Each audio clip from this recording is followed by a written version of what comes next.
Turtle Rock Studios came back for blood but ended up getting left for dead by its player base. That was cringy, I know, but let's try to figure out why Back 4 Blood's player base is low. In fact, this game was supposed to be the spiritual successor to Left 4 Dead 2, but even that game, as old as it is, has a bigger player base, with Left 4 Dead 2 having almost 28,000 people playing in the past 24 hours, whereas Back 4 Blood having 11,000 in the past 24 hours. Now, let's find and talk about all the possible reasons why people didn't get this game and why people have stopped playing this game.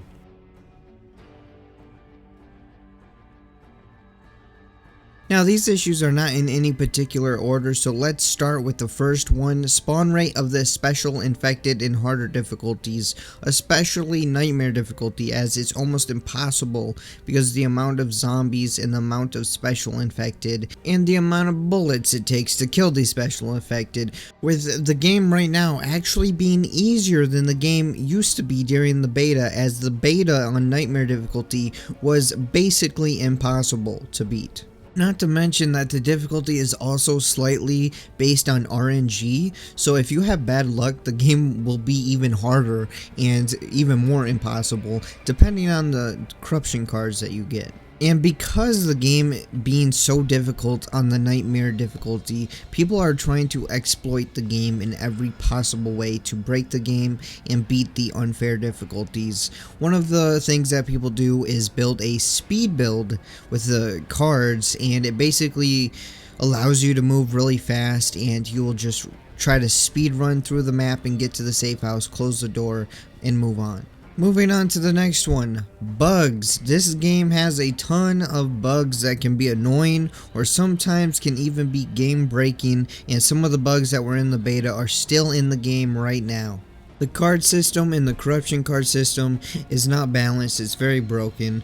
Also, if you create a lobby on nightmare difficulty, you can't kick people in your lobby. Well, you can't kick people in your lobby, period, but if you're on nightmare difficulty, it's even worse because you can't kick anyone and people can actually grief you on the hardest difficulty, so they can just start shooting you or throw bombs at you or something, and because friendly fire is on, you'll actually start taking damage and they can actually kill you and mess up your games, and you can't even kick them, so you have to leave and then remake a lobby and hope you don't get someone like that again. Now let's go into rapid fire here with issues and reasons why people are not liking or enjoying this game and leaving it. A ton of people are not happy with the developers since they have not listened to user feedback since the beta. Most of the maps are somewhat generic, some missions even using the same locations in different acts. The characters are uninteresting and not as good as the Left 4 Dead characters. The game gets boring quickly, the game being overpriced. It should be at most $30,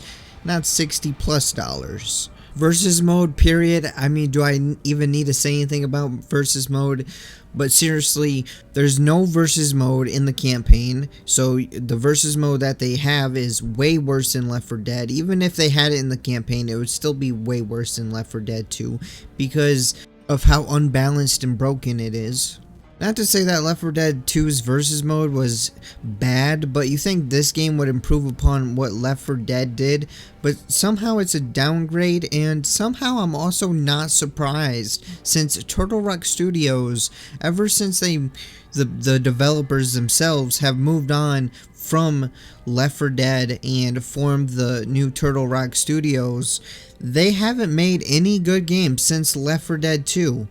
Being their last game, Evolve, and then Evolve again because they tried to revive Evolve and they just kept messing up. It's like they almost don't know how to make a good game anymore. Also, more recently, Turtle Rock Studios also sold out to Tencent, which made even more players upset and leave negative reviews and actually stop playing the game.